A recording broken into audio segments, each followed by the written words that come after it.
Alright guys, it's here.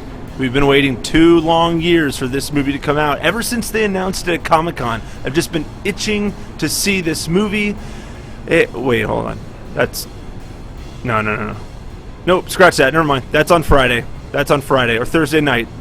I got confused with Batman vs. Superman. Nope, we're talking about Eye in the Sky tonight because I literally have not been able to stop thinking about Batman vs. Superman. I needed something to occupy my time and get me from Tuesday to Thursday without just ripping my hair out needing to see that movie. Eye in the Sky, I'm glad I saw it. It's an interesting little suspense drama, warfare movie, independent film. And let's get into it. So what I want to do moving forward here is have like 2 different segments of reviews. First of all, like an initial thoughts segment where I literally come out of the movie and I just tell you what my initial thoughts are. I don't take a lot of time thinking about it. I just I don't really let it digest too much. I just talk about it, and there's no editing really involved, so I can just basically just stop recording, throw it together, into the video, and just boom, upload it. I'm going for efficiency with the initial thoughts segment, but then I'll do a follow-up review if I think that it's worth it, or if I have different thoughts a couple days later. I'll do a second, more kind of in detail review. Probably won't do that for Eye in the Sky, but I'll definitely be doing that for Batman vs. Superman. I'll do an initial thoughts on Thursday night, and then I'll follow up and do something over the weekend that's more detail, non-spoiler, and yeah, maybe spoiler-filled as well on top of that. Probably do spoiler-filled on top. But all that being said, we're talking about Eye in the Sky. And I keep wanting to finish it. Eye in the Sky never lies, because that's what we always said whenever I was playing sports growing up. So anyway, I got to get that out of my mind. But this movie, my initial thoughts were that this is a solid, well-acted, well-written, little independent film. I mean, the cast in this movie is incredible. I mean, this got a very well-rounded cast. It was very hard to see Hans Gruber in there and not start tearing up a little bit. May he rest in peace. But everybody brings it. One thing I really liked about this movie is that it stays in the gray area. This movie is very much a moral dilemma. Moral dilemma after moral dilemma after moral dilemma, and the movie stays in the gray area. It's not too heavy-handed. It's not trying to tell you what you should think, or what the movie thinks that you should decide to do, or this is the right thing to do. No, it just tells you this is the dilemma at hand, and what are these are the people's mindsets. Which one do you fit in? And eventually a decision's made, and it shows you the consequences of making that particular decision. But it's not. I didn't feel like it was trying to force it down my throat. It was just like, okay, here's some options. You went with option C, and here's the consequences of option C. That was it. It was being more like objective about it, not trying to. It wasn't propaganda or trying to shove it down our throats as much, which I appreciated. But I'm just glad that it kept us in that gray area. That made me respect the film and be able to take it seriously, because they really show everybody's perspective on this. People that think that we should, if you read the description that I posted, it really, what do we do? There's an argument to be made for why we should launch a missile at this particular house. There's certainly an argument that says no, we shouldn't, because there's collateral damage.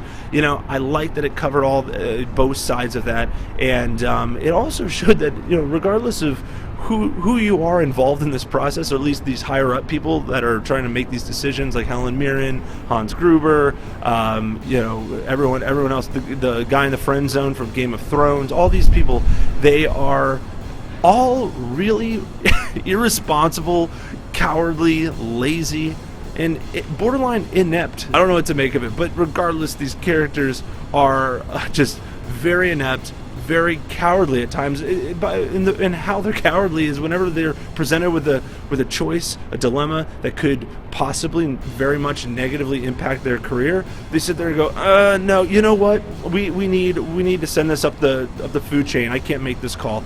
And you're like, the clock is ticking, douche. We have 10 minutes.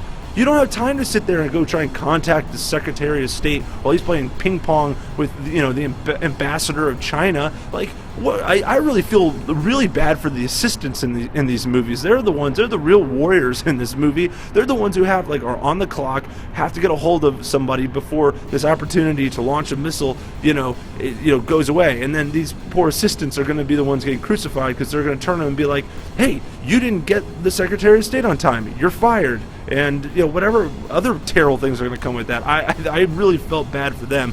But yeah, a lot of these people are not very likable people, these higher ups. However, even in their cowardice, you can't help but understand from just, kind of a human perspective, you can't help but kind of appreciate the crappy dilemma that they're in. And I think it is kind of human nature to want to sit there and be like, I don't want this, you take it, whether you send it back up the food chain or back down the food chain, whatever it is. It was very interesting seeing that.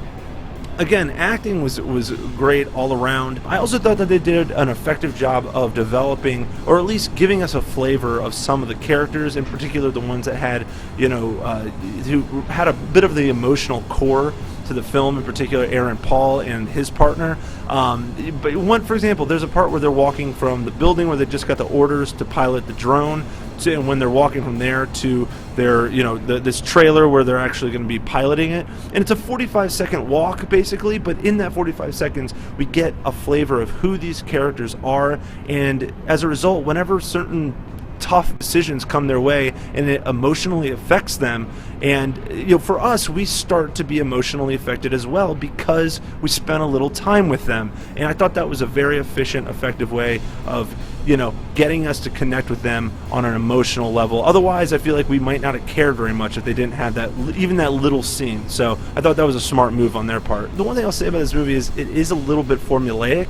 There's nothing that, it's basically, once we get to know the characters a little bit, we are, presented with a decision that needs to be made, and then a moral dilemma is entered in, and then that is resolved somehow, and then we move on to, making a decision, and then there's a new moral dilemma, and then that's resolved, and then new moral dilemma, that's resolved, yada yada, down the road. That's really, it just keeps happening like that. It's just, and by the seventh moral dilemma, I'm like, oh my god, all right guys, come on, this is getting formulaic. This is getting repetitive. It would have been really cool, I think, to have Oliver Stone's kind of take his style and his approach to United 93 and apply it to this particular story, and you would have a very intense and suspenseful movie, because this movie was suspenseful at times. It was intense at times, but I was never at the edge of my seat, biting off my fingernails or anything like that. At the end of the day, this was a solid independent suspense war drama. It's very much on kind of a micro level, but it's very topical. It's a very interesting, horrifying situation to be in, no matter how much I found some of these authoritative people, these politicians or high up military people, how despicable some of them were. I can't help but respect the fact that they're in a really tough scenario, and I get that, and I kind of appreciate the film kind of diving into that human area. I appreciated that. I thought it did a solid job of that. It's a little formulaic at times, a little repetitive. Didn't kind of hit the suspense and intensity I thought it could have, but nonetheless, solid film. I'm going to give this a 3 out of 5. If it's on Netflix, I will check it out again. But anyways, guys, those are just kind of my off the cuff initial remarks. I literally just got out of the movie about a half hour ago. So that's what I think. Take it or leave it. But what do you guys think? Have you seen this movie? Are you excited about it? Let me know down in the comments section. Let's talk about it. And thanks so much for watching, guys. I really do appreciate it. Do me a favor, if you like this video, hit that thumbs up button and subscribe to my YouTube channel. That way you'll get updates whenever I post new videos, so we can do this again soon. I'll check you later. Check you later. Check you later. Hey man, get off my case. Oh man. Chicks don't want to hear that shit.